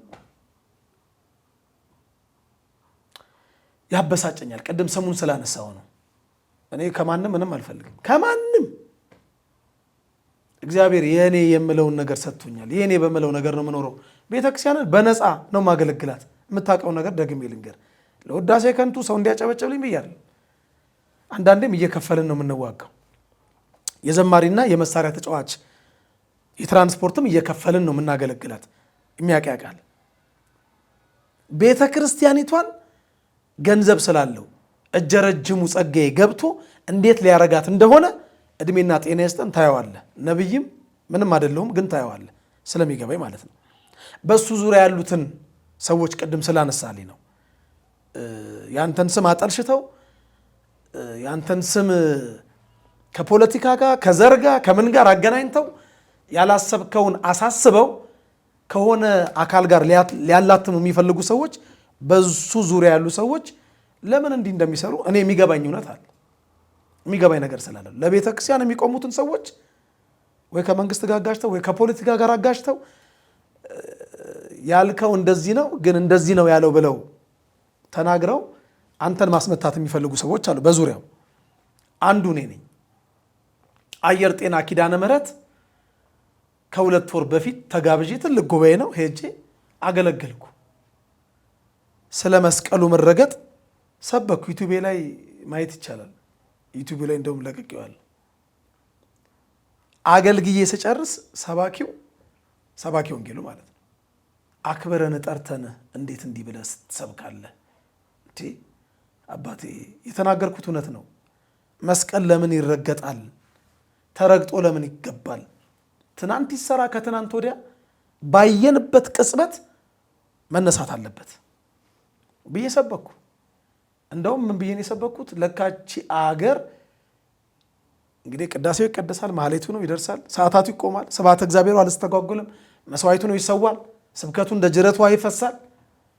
ግን መከራችን አላቆም ያለው ለካ እንዲህ አይነቱን ነገሮች አይኖቻችን እያዩ በቸልተኝነት ስላለፍን ነው። እግዚአብሔርም ጩኸታችንን እየሰማ በቸልተኝነት እያለፈ ይመስለኛል ብዬ ተናገርኩ። ለምን ይሄ በቸልተኝነት ይታለፋል? ይሄ እኮ የሃይማኖት ጉዳይ ነው፣ የህልውና ጉዳይ ነው። ባህልና ቱሪዝም ምን ይበለን ቤተ ክርስቲያን ጉልላት ላይ መውለብለብ ያለበት የቤተ ክርስቲያኒቱ አባትና አምላክ የክርስቶስ መስቀል እንጂ የፖለቲካ አመለካከታችን፣ የብሔር አመለካከታችን ወይም የመንግስት የሚኒስቴር መስሪያ ቤት አቋም አይደለም መውለብለብ ያለበት። ይሄን ብዬ ወጣው። ለምን እንዲህ ያልክ ብሎ ልጁ እግዚአብሔር አብ ድረስ በመደወል እኔ ላይ ሌላ ነገር ለመቀባት ሞከረ። ያው ምንም ነገር የለም። አሁንም አንተ ላይ ቅድም ባልከው ቀነኒ ላይ ያልከው ነገር እና አሁን እነ መምህር አብይ እያሉት ያለው ነገር ማሞ ሌላ መታወቂያው ሌላ አራምባና ቆቦ ፍየል ወደዚህ ቅዝምዝም እንደዛ ነው። በቃ እንደዛ ነው። ሲሆን የተናገርከው እንኳን ክፉ ቢሆን እንዴት እርስ በርሳችን ገበና እንከታተትም? ገበና ከታቾች እኮ ነው የምንሆነው እንዴ። እግዚአብሔር ያየብንን እኮ አላሳየብንም። እሱ ብቻ የሰማብንን እኮ አላሰማብንም። ከባቴ አበሳ መድኃኔዓለም በፍቅሩ መጋረጃ ነውራችንን ገበናችንን ሸፍኖልን የለ እንዴ? ቢሆን እንኳን የተናገርከው ነገር ሰው የሚያስቀይም ዘር የሚያስቀይም ብሔር የሚያስቀይም ቢሆን እንኳን ነው የምልህ ተደውሎ መምህር ደረጀ እንዲህ ባልከው ጉዳይ ላይ የተናገርከው ነገር ትንሽ ሰው የሚያስቀይም ነው፣ ብታስተካከለው፣ ይቅርታ ብትጠይቅበት፣ ብታርመው ይባላል እንጂ እንደ መንፈሳዊነት ምንድን ነው የሚለው? ከእናንተ እኮ አንዱ ቢስት አገልጋይ የሆነን እኛ በየዋሃት መንፈስ እንድናቀናው ነው ወንጌል የሚያዝ አይደለም እንዴ? ማንም በሚገርም ኃጢአት ውስጥ እንኳን ቢገኝ አገልጋዮች እኛ በየዋህነት መንፈስ ልናቀናው እንጂ ያላለውን ሊል ያላሰበውን ነገር እንዲህ ሊል ነው ያሰበው ብለን እርስ በርሳችን እየተበላላን እየተነካከስን እንደ ውሻ እየተቦጫጨቅን እንዴት ነው ከእግዚአብሔር ምሕረት የምንጠብቀው? ይሄ አይሆንም እና ስህተት ነው። ፊት ለፊቴ ስላለህ አይደለም፣ አቋሜ ነው። እንደው ልጨርስ ለአንድ ሌላ በዘረኝነቱ ዙሪያ ላይ የኦሮሚያ ሲኖዶስ የሰላማ ሲኖዶስ እሱም አቋሜ ነው ብለኛል እና የኔም አቋም ነው። ቤተክርስቲያን አንዲት ናት። ጸሎተ ሃይማኖት ስንጸልይ ሐዋርያት በሰሯት በአንዲት ቅድስት ቤተክርስቲያን እናምናለን ነው አይደል የምንለው? በአንዲት እንጂ ዘረኞች በሰሯት አላልንም። እና እኔ አሁንም አቋሜ ፖለቲካው ቤተ ክህነት ውስጥ እየገባ እየበጠበጠን ነው። እባካችሁ በዚህ ምድር ላይ የምንኖረው በጣም ጥቂት ጊዜ ነው። 70 ግፋ ቢል 80 ነው አይደል የሚለው መጽሐፍ መዝሙር 89 ቁጥር 9 ላይ 70 እና 80 ዓመት ለምንኖርባት መሬት በሚሞት ስጋችን የማይሞት ስራ ሰርተን እንደ አባቶቻችን ማለፍ ነው እንጂ የሚገባን ከቤተ መንግስቱ የሚሰጠንን አንዳንድ መልእክቶች ቤተ ክህነቱ ሰክተን ትውልድ አናባላበት። ቤተ ክርስቲያንን አንከፋፍላት።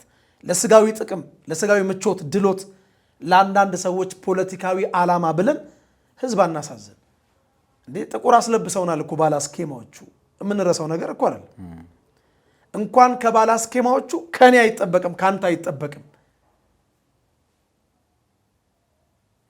መንበረ ፕትርክናን የሚበጠብጥ ጉዳይ አንስተን አጀንዳ ቀርጸን ህዝብ ማቅ ያስለበስንበት ያለፈው ነገር ቢበቃ ጥሩ ነው።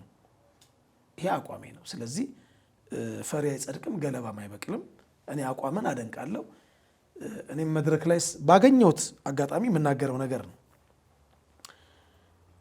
ቅድም ይቅርታ የጠየካትን ነገር ሳላደንቅ አላልፍም። ጥሩ ነው። ለምን ቅዱስ ጳውሎስ ስጋ መብላቴ ወንድሜን የሚያሰናክለው ከሆነ ከዛሬ ጀምሮ ለዘላለም ነው ያለው ስጋ አልበላም። አንደኛ ቆሮንቶስ ምዕራፍ 8 ቁጥር 13 ላይ ነው አልበላም ያለው እና ጥሩ ነው ለሰዎች መሰናክል ላለመሆን ይቅርታ መጠየቅ፣ ሰዎች አንተን የተረዱበት አንግል ይሄኛው እንዳልሆነ እና አብይ የገለጹት አይነት ነገር እንዳልሆነ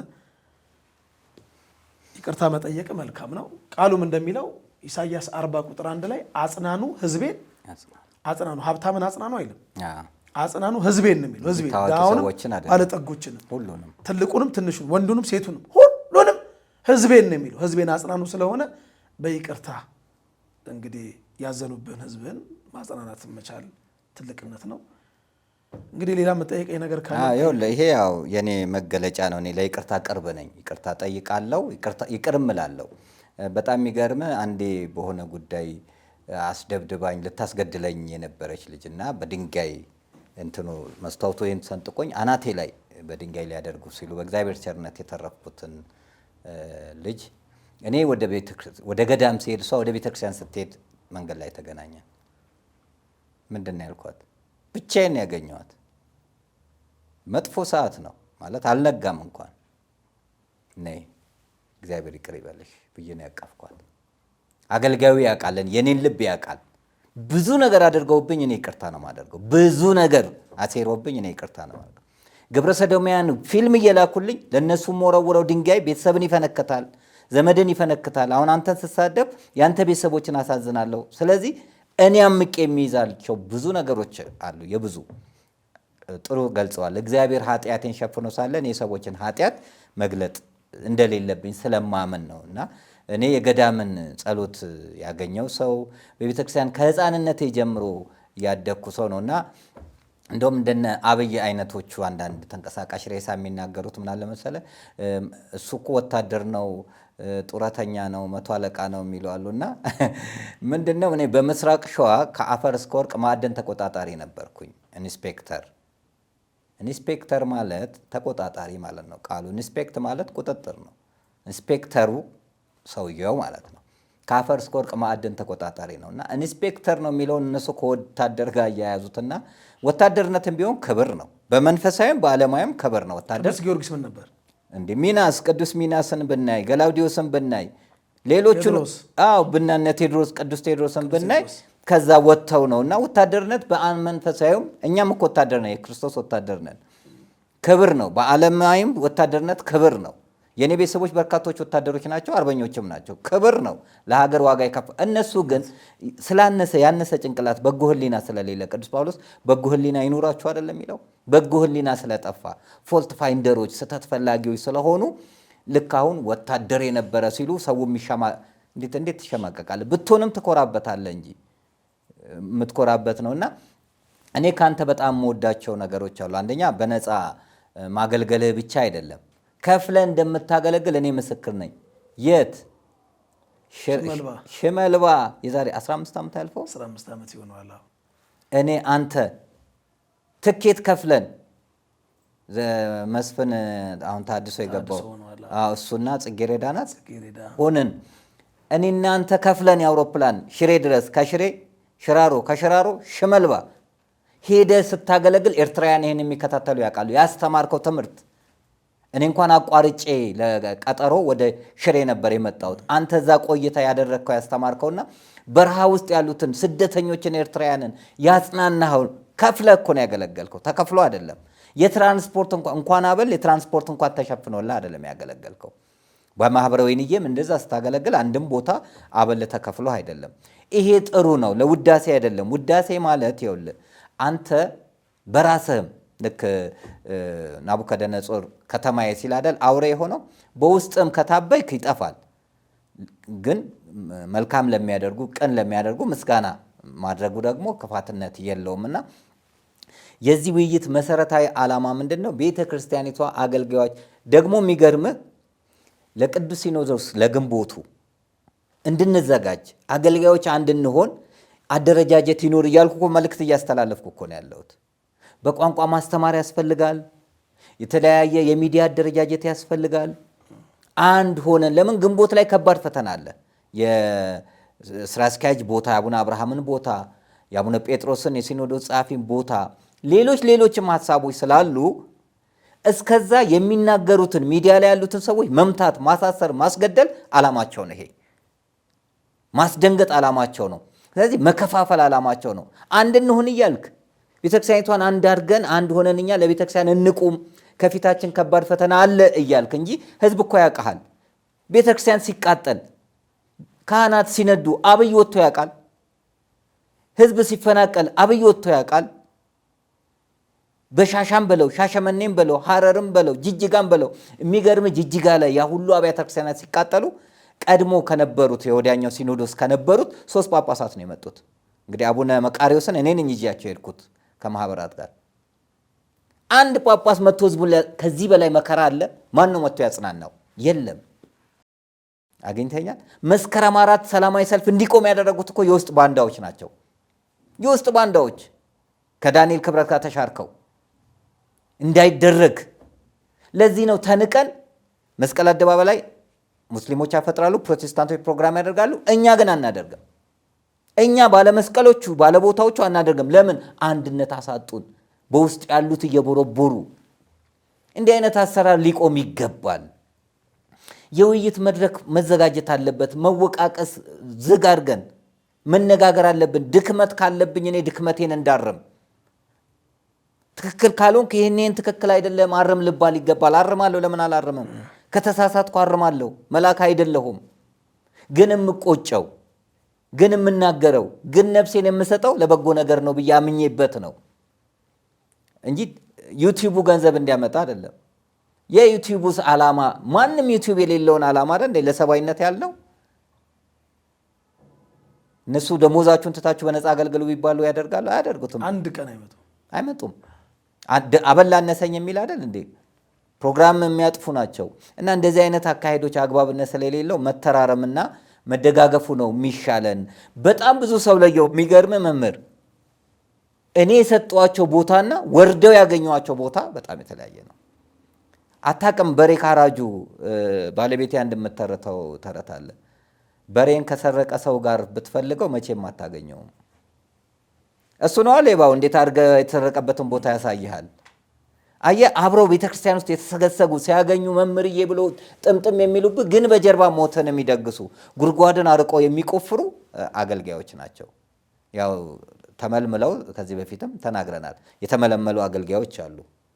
ፖለቲካውን ልክ እንዲህ ሲመጣ የራሳቸው ደግሞ ካድሬዎች የተሰራጩ አሉ። ፌስቡክ ላይ ያሰራጯቸው ተሐድሶ ሆነው ኦርቶዶክስ ነኝ የሚሉ አሉ። ጽጌ የሚባል አለ። መርጌታ ጽጌ ስጦታው አይደለም፣ የቀድሞ የጠፋው አይደለም፣ ሌላ አለ። ወረዳ 7 ውስጥ ይሰራ የነበር አሁን የስራ አላወኩም። እሱ ሰው የአህዱ ሬዲዮ ላይ ስናገር አይቶ እኔን ይሰድበኛል። እንተዋወቃለን። ይሄ ስለ አድዋ ፀሐይ መላኩ ደራሲትና ገጣሚት በጣም መልካም ሰው፣ ኮቴያቸው ዱካው ያረፈበትን ቦታ እንዲከበር ትልቅ ስራ የምትሰራ ናት። ማከብራት ሴት ናትና ደራሲ ፀሐይ መላኩ በእነሱ መጥተው እኔም ገንዘብ እገዛ አድርጌ እናከብራለን ብለን በምንልበት ሰዓት ይሄም ሰው ነበረ እዛ እና ይሰድበኛል።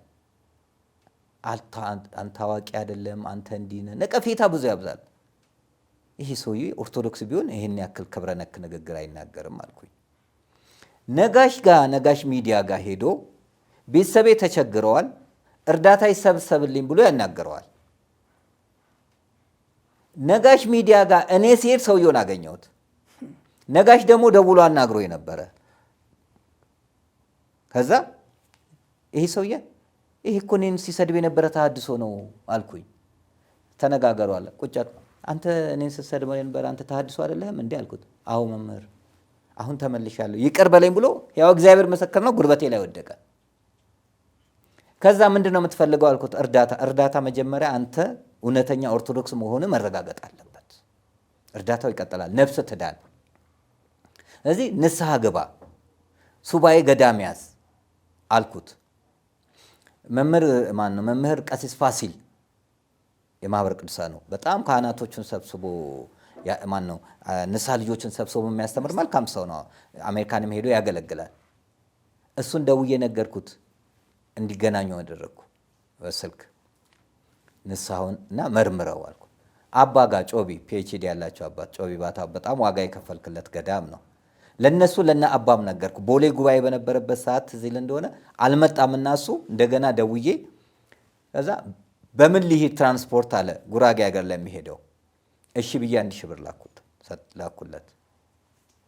አሁን ልክ መስቀል አደባባይ ላይ ከአሜሪካን የመጣው ፓስተር ባደረጉት ፕሮግራም አልነበረ? ያንን በተናገርኩበት ጊዜ ደወለልኝ። ሰላም ነው ወይ መምህር አለ። መጀመሪያ እግዚአብሔር ይመስገን እንዴ እከሌ ነኝ። እንዴ ሰላም ነው እንዴው ነፍስ አይገዳችሁም እንዴ ጠፋ ብላችሁ አትፈልጉም አለ። አይ ከካህንም አገናኘን ገዳምም አመቻቸንልህ ምንም ስንቅ አታወጣም ጮቢ ባታ ማንም ምግብ አያስፈልገውም ገዳሙ ነው የሚችለው ቤት ማረፊያ የተመቻ አለ አመቻችልሃለሁ እኮ አልኩት። እና እኛ ደግሞ ብዙ ማህበራዊ ጉዳይ አለን አልኩት። ከዛ በኋላ አይ 1000 ብሩን ልመልስ ነው አለ። ለምን ትመልሳለህ ስል አንተ ማን ሆነ ነው መስቀል አደባባይ ላይ ፕሮቴስታንቶችን የምተቸው? ፓስተሩን አንተ የምተቸው ማን ሆነ? አንተ እኮ ደንቆሮ ነህ። ወረደብኝ። ከዛ ምን እንዳልኩት እንደውም አንተ ሚዲያ ላይ መጥቼ ልሞግት እፈልጋለሁ አለኝ። መቼም አንተ ከተሐድሶ አጸዳም አልኩት እና ዘጋው። ስለዚህ ተመልሰናል ወደ ኦርቶዶክስ የሚሉት ራሳቸው ማናቸው የሚለውን መመርመር ያስፈልገናል። ይሄ ሰውዬ እኔና ነጋሽ ባናቅበት ኖሮ እርዳታ ሊሰበስብ ነበር የመጣ ኦርቶዶክስ ነኝ ብሎ አግኝተኛል። ሲርባቸው የሚመለሱ አሉ፣ ሲጨንቃቸው የሚመለሱ አሉ፣ ሲቸግራቸው የሚመለሱ አሉ፣ ደግሞ ተጸጽተውም የሚመለሱ አሉና የተመለሱት ሁሉ በራሱ ትክክል ናቸው ማለት አይደለም። አንድም ደግሞ ያልተመለሱ እዚህ ውስጥ ያሉ አሉ። እነዚህ ሰዎች ዓላማቸው አንተ ማጥፋት ነው። እዚህ ላይ እኔ አንድ ሀሳብ ልስጥ። ሳረሰው በልሲስ እኔ አሁን ባልከው ስም ማጥፋት ደረጃ በጣም ብዙ የተደራጁ በህቡ የተደራጁ የቤተ ክርስቲያን አገልጋዮችን ለመምታት የተደራጁ ፌስቡክ ላይ፣ ቲክቶክ ላይ፣ ዩቲዩብ ላይ አሉ። በሆነ አካል የሚደገፉ የቤተ ክርስቲያን እውነተኛ አገልጋዮችን ከመጋቢ ሐዲስ እሸቱ ጀምሮ በዓላማ አንዳንድ ነገሮቻቸውን ዩቲዩብ ላይ ምናምን ካየ በኋላ አስተያየት ገብተህ ስትመለከት አስተያየቱ ላይ የእነሱን ስም ለማጠልሸት ሆን ብለው ተደራጅተው አንድ አይደሉም፣ ብዙዎች ይጽፋሉ። ትክክል። ፕሮፋይላቸውን ራሱ የቤተክርስቲያን አድርገው ከዛ በኋላ ግን ፕሮፋይላቸውን ገብተህ የአንዳንዶቹ ስታይ ሌሎች ናቸው። ሁለተኛ የአንዳንዶቹን ደግሞ ገብተህ ስታይ ሆን ብለው ተደራጅተው የቤተክርስቲያን ስብከት የሚለቁ መዝሙር የሚለቁ ምናምን ናቸው ብለህ እንድታምን እንዲህ የተደራጁ ስም አጥፊዎች ብዙ አሉ። በአካል ሄደው የማይሆን ነገር የሚያወሩ እኮ አሉ። በአካል ሄደው የአንተ አገልግሎት ለተሐድሶ እንቅስቃሴ የማይመች ከሆነ የአንተ አገልግሎት ለፕሮቴስታንቱ የማይመች ከሆነ ሄደው ቤተክርስቲያን ይከሷል። ሄደው ይከሷል። እጃቸው ረጅም በሆነም ቅድም ስሙን በጠቀስነውም ሰው አይነት በሳንቲምም ምናምን ነገር ብዙ የሚደረጉ ነገሮች አሉ። ሆን ብለው ያልሆንከው ሆንክ ብለው ማለት ነው። ይሄ ለእኛ ብዙም አያስደምምም አያስደንቅም። የእውነት እንኳን ሆነን ብንገኝ ማለት እንደሚሉን ሆነን እንኳን ብንገኝ የቤተ ክርስቲያን ሰዎች ጠርተውን አሉ እንዲህ ተባላችሁ ካሉት ሰዎች ጋር ፊት ለፊት አገናኝተው ማነጋገር ነበረ የሚሆን። አንዳንዴ እኮ እነዚህን ሰዎች የማይሆን እኮ መልእክት ሁሉ ሰምተው አንተን ከአገልግሎት ማገድ የሚፈልጉ አሉ፣ ስምን ማጠልሸት የሚፈልጉ አሉ። ደስ የሚለው ግን ሁሉን የሚያውቅ እግዚአብሔር አለ። ሁሉን የሚያውቅ አንተ ትዛስ ባልከኝ አንዱ ሰባኪ ደረጀን ድራሹን ነው ማጠፋው ተመልከቱ ብሎ ፌስቡክ ላይ ተሐድሶ ብሎ ጻፈ። ቆይቷል፣ ወደ 6 ዓመት በፊት ነው። ራሱ ድራሹ ጠፋ። ለምን? ህዝቡ ያውቃል። አሁን ተሐድሶ ተብዬ ታውቃለህ እኮ አንተ። እኔ እኮ ከነበጋሻው ጋራ ከናሰግድ ጋራ ዮሴፍ ማክሰኞና አርብ ጉባኤ እኮ ሳገለግል ህዝብ ያቀኛል። በአብዛኛው ደግሞ ነው የማስተምረው ትምህርት መሰረታዊ ትምህርት ነው፣ የኦርቶዶክስ መሰረታዊ ትምህርት። ግን ተሐድሶ ነው ብለው ራሳቸው ተሐድሶቹ ከቤተ ክርስቲያን አገልግሎት እንደወጣ ሞክረዋል። በጣም ብዙ ሞክረዋል። እስከ ተወሰነ ጊዜ ድረስ በጥርጣሬ አይን ይመለከቱኝ የነበሩ ሰዎች ነበሩ።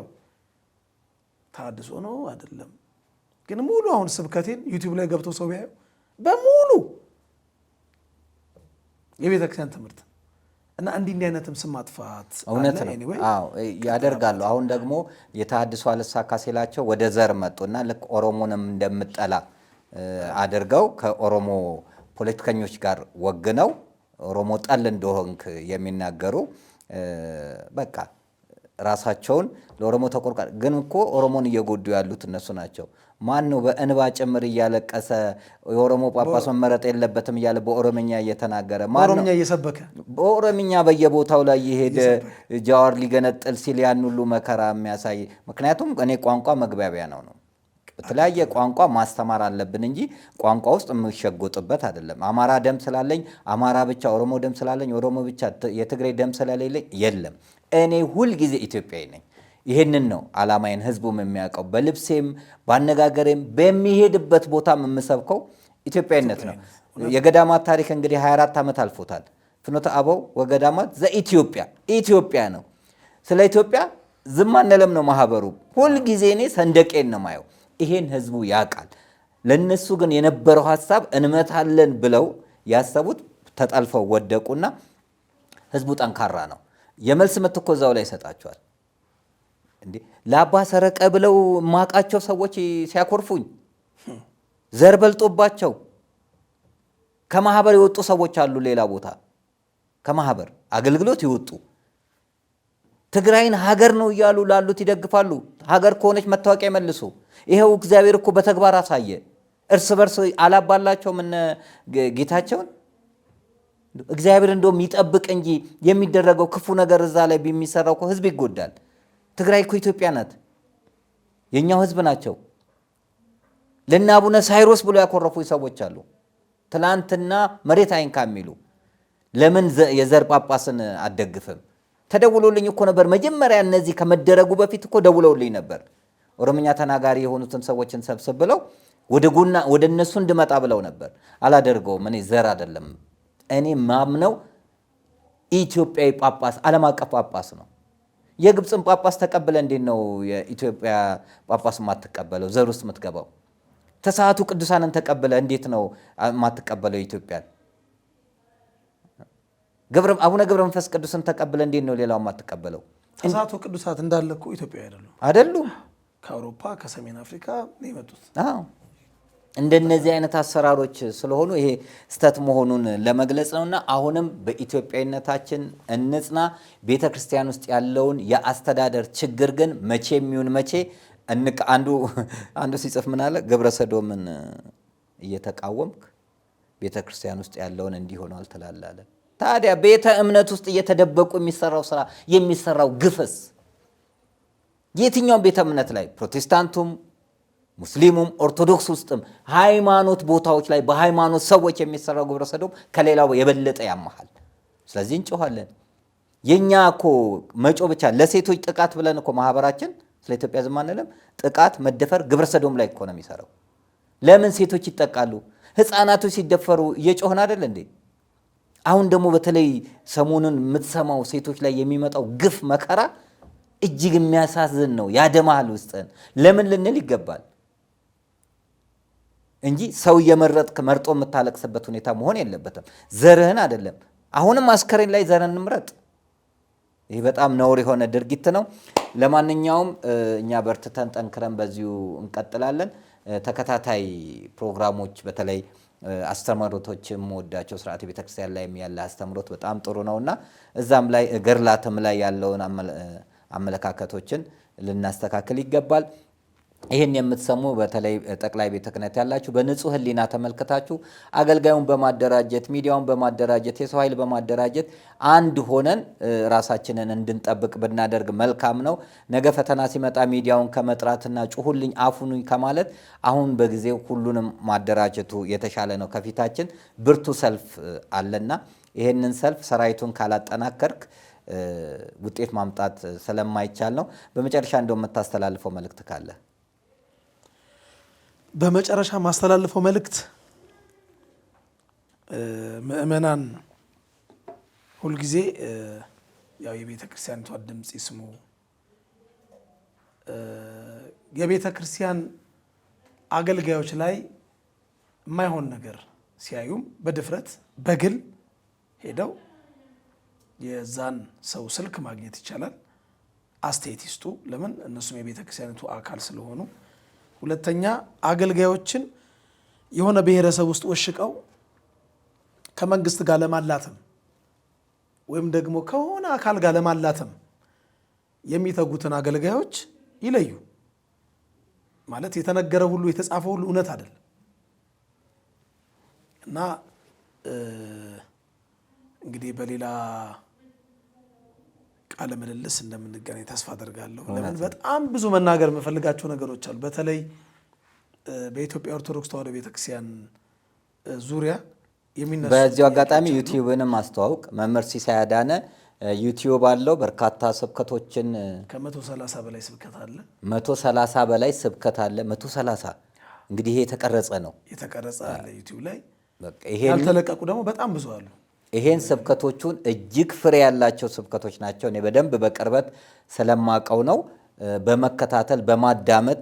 ምክንያቱም ቃለ እግዚአብሔር እኛን ያነጻል፣ መስታወታችን ነው፣ ውሳጣዊ ማንነታችንን እንድናይ ያደርጋልና ሰብስክራይብ በማድረግ ለሌሎቹም በማካፈር ሼር እንጂ ሸር አያስፈልግምና ጥሩ ህዝብ ጋር እንዲደርስ ይደረግ። የዩቲዩብን የቻናሉን ስም ንገራቸው። መምህር ሲሳይ አዳነ። በቃ ሌላ ምንም የለም። መምህር ሲሳይ አዳነ ነው የሚለው። እሱን ሰብስክራይብ አድርገው ቤተሰብ ይሁኑና ትምህርቱን ይከታተሉ። እንዲሁም ታታ፣ በነገራችን ላይ ታታ ዘይካን ታውቀዋለህ? የግጥምና የዜማ ደራሲ ነው ታታ ዘይካ። በዛ ሰውነቱ ወደኋላ ያላለ ዋልድባ ብትለው ያልሄደበት ገዳም የለም፣ የሚሄድ ነው። እሱም የግጥምና የዜማ ደራሲ ነው እና በርካታ ስራዎችን ሰርቶ ያኔ ተሐድሶች አትታደስምን በሰራበት ሰዓት ተሐድሶች እሱን አስቆሙት።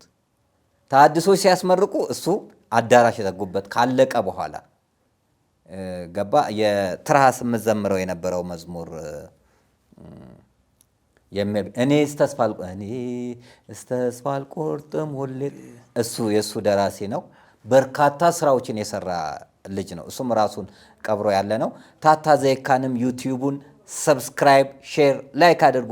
መልካም የሚተላለፉትን ነገሮችን ብታደርጉ በጣም መልካም ነው። ለምን እናንተ ናችሁ አገልጋዩ መደገፍ ያለባችሁ። ገንዘብ ክፈሉ እኮ አልተባለም።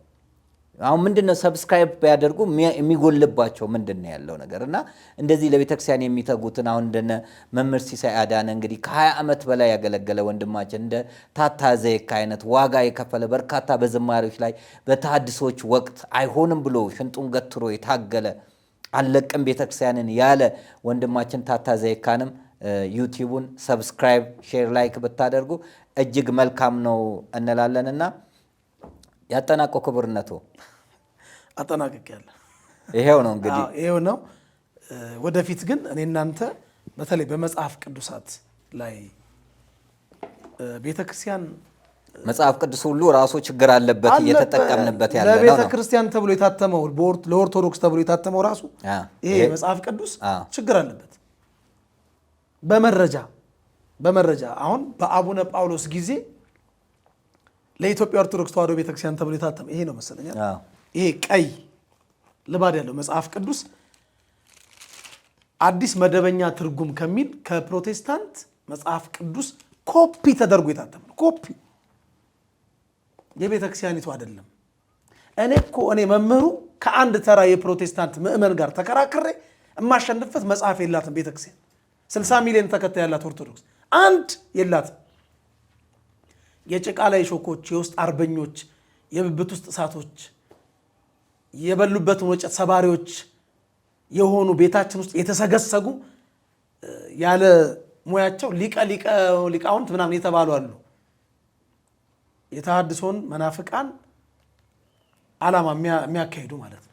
ያሳተሙልን መጽሐፍ ነውና በዚህ ዙሪያ ላይ በማስረጃ ያን መጽሐፍ ቅዱስ ይዤ መጥቼ ከዚህ ጋር ኮምፔር እያደረግን እያነጻጸርን የምንወያይበት አንድ ፕሮግራም ብታዘጋጅልኝ ደስ በጣም ጥሩ ነው። እኔም ጋር አንድ መጽሐፍ አለ ስለኛ ይፈርዳል የሚለውን በአብቀኝ በእሱም ሮሜ 8:34ንማ ሌላውንም በተመለከተ ትክክለኛው መጽሐፍ የታተመውንም እሱም እኔ እጅ ስላለ እሱንም የምናየው ይሆናል።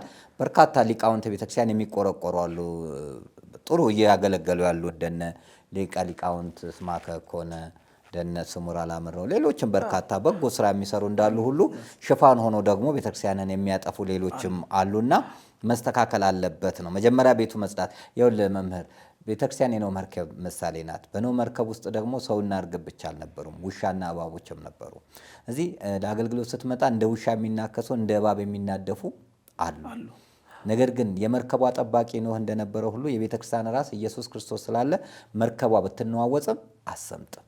ስለዚህ እኛ በቤተክርስቲያናችን ጸንተን ስለ ቤተክርስቲያናችን ልንዋጋ እስከ መጨረሻው ልንጸና ግድ ይላልና ክብረት ይስጥልን። ውድ ተከታታዮቻችን እንግዲህ ስንወያይ የነበረው ለቤተክርስቲያናችን ታላቅ ዋጋ ከከፈለው ወንድማችን መምህር ሲሳይ አዳነ ጋር ነው። በሚቀጥለው ሰፋ ያለ ተከታታይነት ያለውን ትምህርታዊ የሆኑ ቃለ መጠይቆችን ይዘን እንቀርባለን። አብራችሁን ስለነበራችሁ ደስ ብሎናል። አብራችሁን ስለምትሆኑም በጣም ከልብ እናመሰግናለን። አስቀድመን እንደተናገርነው መልእክቱ ለሌላው ይዳረስ ዘንድ ሼር፣ ሰብስክራይብ፣ ላይክ በማድረግ አብሮነታችሁን አጠናክሩ። ምክራችሁ ይደግፈናል፣ ጸሎታችሁ ያበረታናል። ሰላም ለኢትዮጵያ ይሁን። በስመ አብ ወወልድ ወመንፈስ ቅዱስ አሃዱ አምላክ አሜን። ኑ ወደ ቅድስት ሀገር ኢየሩሳሌም አብረን እንጓዝ። ደረጀ ዘወይንዬ አስጎብኚ ድርጅት በእግዚአብሔር ቸርነት ባለፈው ልደትን በቅድስት ሀገር ኢየሩሳሌም በቸርነቱ አክብረን ተመልሰናል። አሁን ደግሞ ደብረ ዘይትን ትንሣኤና ዕርገትን አዘጋጅተናል። በዓለም ላይ ያላችሁም ሆነ ኢትዮጵያ ያላችሁ መገናኛችን ቅድስት ሀገር ኢየሩሳሌም ናትና በውጭ ያላችሁ አብራችሁን መጓዝ ትችላላችሁ።